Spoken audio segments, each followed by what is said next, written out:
Okay, 3.4 in a rendezvous.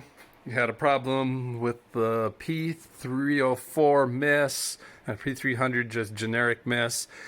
Did all the standard stuff. Plugs, wires, coil pack. Checked for spark using a timing light. Still came through even though it was firing that at idle. I would have a miss. And the intake manifold had been replaced already at 100,000 miles, the intake gaskets. So there's a video out here on YouTube talking about in an Aztec how the guy had over torqued it because he had over tightened on that little solid torque limiter and actually crushed it. So I thought that was going to be my problem. Went through, pulled it out. This is the number 4, and there are no cracks.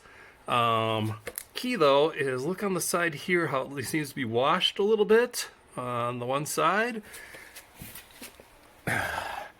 Looked at the manifold or the actual gasket, and these are the, I don't know if these are it's the metal gasket, which is supposed to be like the Felpro dries that aren't supposed to leak or do anything bad.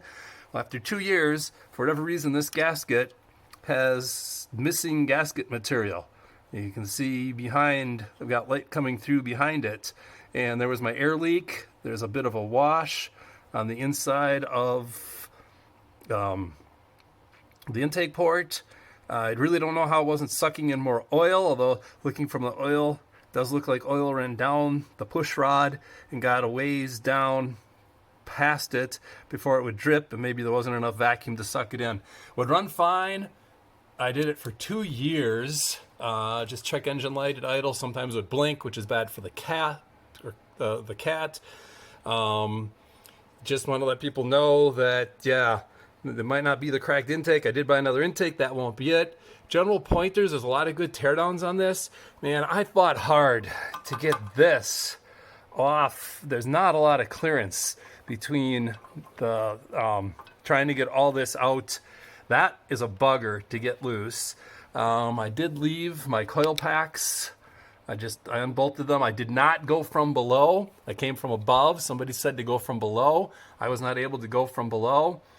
And the alternator, I don't know. You can't get the alternator out until you've actually pulled the intake, so I'm going to have to put it back.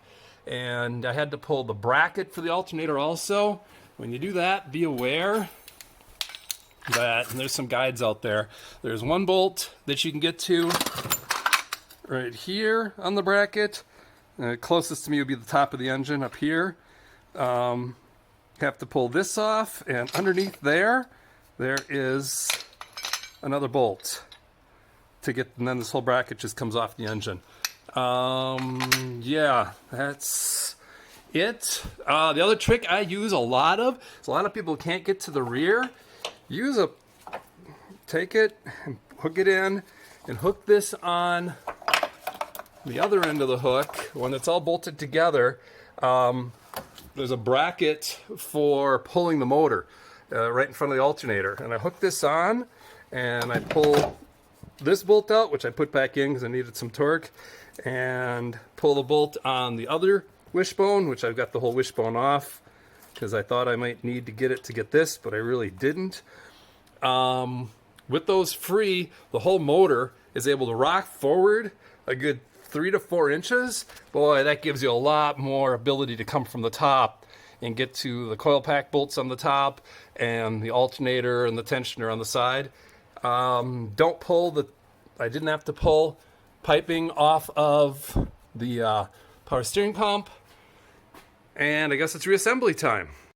Okay, so looks like the gasket was a Victor. Here's the spot where it was ripped.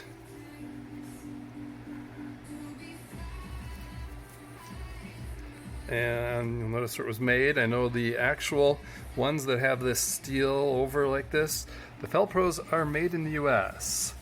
Now, I see I was about to have a problem on this cylinder. If you look at this, this had separated and was cracked.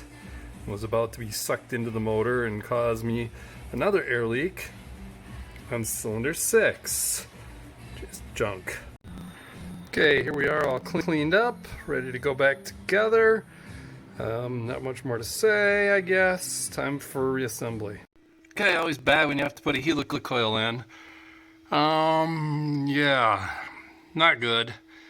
Don't believe the force on the internet. Was trying to get to, what was it? 18 foot-pounds on the final pass. I did not get there on this bolt. Had to pull it all apart, and we're going with a 5/16 because it's only 2 thousandths over, and I can't get a metric on the weekend with the coronavirus. So we're going. Okay. I stick by, that is just a bugger to get on. We're past that. What a pain in the butt the EGR valve is. So, bleeding the air out of the system. There's some videos that showed how to do this. Fill it up the best you can to the radiator. You have to loosen up the little bleeder on the top of this guy and open up the bleeder on the top over here. Fill up so that there's fluid in there. When I squeeze, I'm going to squeeze over here. Now I gotta put more in. Okay, squeezing more. Oh, until you get liquid coming out here, which I've got. You can close that guy down and then squeeze some more. Yeah, I can feel air in there. Then I have to bump the motor. Basically, you gotta get all the air with the heater on. Gotta get all the air out of the system.